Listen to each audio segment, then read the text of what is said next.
So today I'm going to tell you about one of the time that I helped a family get rid of a ghost inside their house.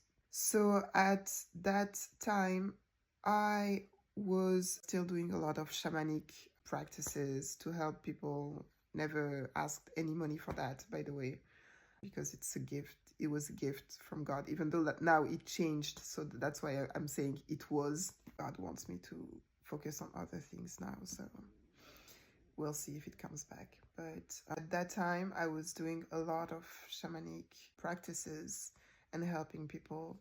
And so somebody that I know contacts me one day and tells me, "Hey, Diana, a friend of mine, she just bought her house with her husband a few months back, but she's sure that there's a ghost in their house, a ghost that does not want them to be there because she gets hit by stuff in the house, like the part of the ceiling falls on her. A lot of things like that happen, so she's scared.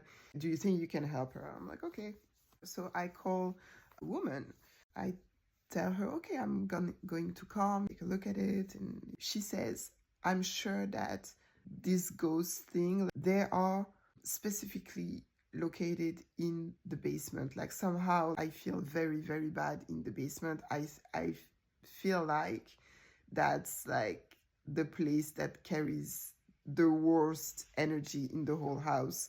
But we were doing renovation works for the house, and the workers have not been there for like weeks or months. So she tells me, "I would have liked for you, Diana, to come and actually get close to the part of the basement where this thing is probably based. But I have no news from the workers. We keep calling them. We have been calling them for weeks. They are not coming.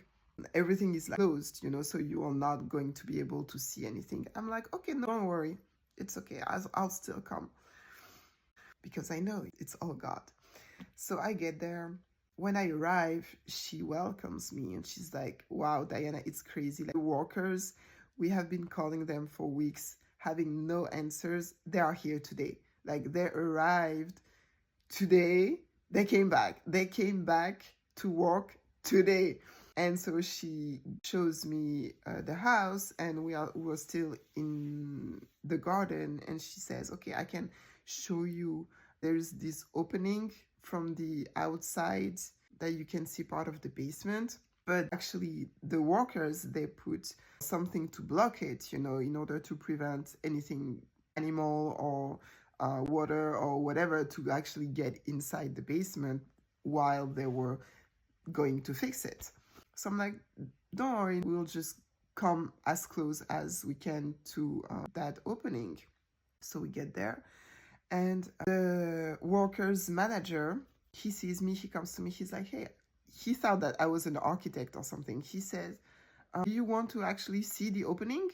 And the landlord, like the woman who lived there, my friend's friend, she looks at me like, and I'm like, "Yes, please, yes, please." So he has workers come and get rid of that big thing that was blocking the opening. So I kneel down a little bit. I try to focus. I do feel effectively that there's a lot of bad energy around there. As I'm thinking, it would have been better for me, in order to better understand what's going on, it would have been better for me to be inside that basement, exactly at that place where I'm feeling the energy coming from.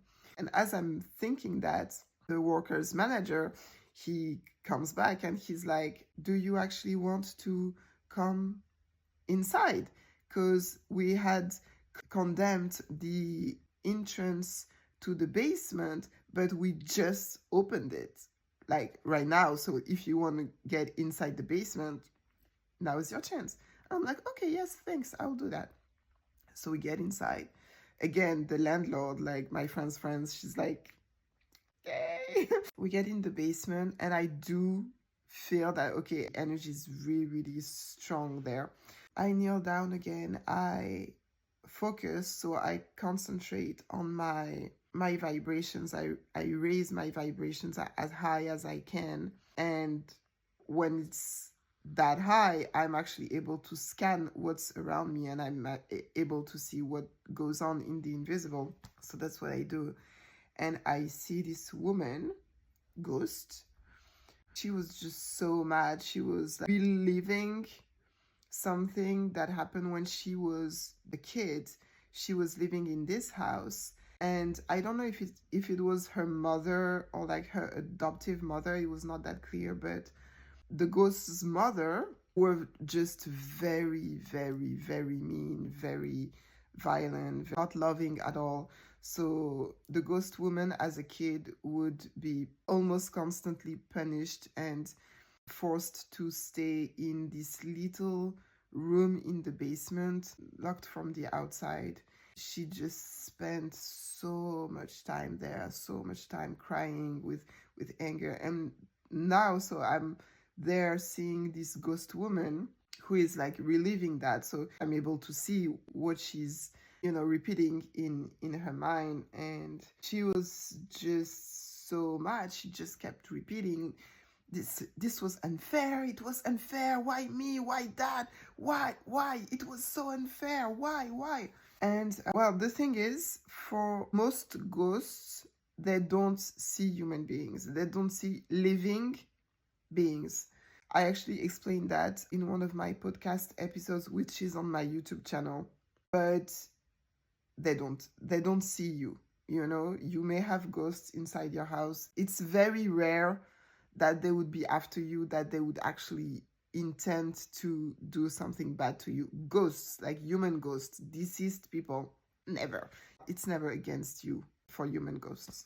So I start to talk to this ghost woman very quietly because, well, she does not see me because she's just reliving that thing in her head, right?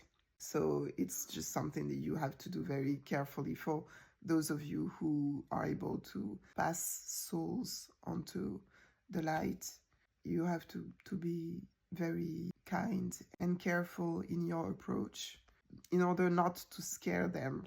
I know it's weird to say that, but yeah, you do not want to scare ghosts. They will not do anything, but it's just like you would not want to scare an old lady in the bus, like a living being. You would not want to scare somebody. It's just the same thing.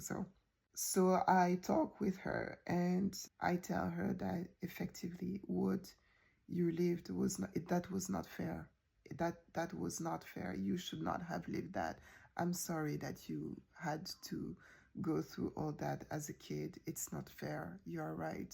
But you don't need to stay here reliving and repeating these negative emotions. You can be free from that for good. And I ask God and entities of light to open this tunnel of light. I encouraged her to go into the light. That's what she did. And as she did it, because I was still in the basement with the landlord, she was not seeing what I was seeing, and I was completely silent doing all these internal discussion with the ghost woman. But at the time that the ghost woman went into the light, there was this wind that came from nowhere that started like swirling around us like this, swirling, and it just stopped as she was getting into the light. After that, they did not have any additional problems regarding that specific thing. And yeah, that was another mystical story. I told you I have a lot.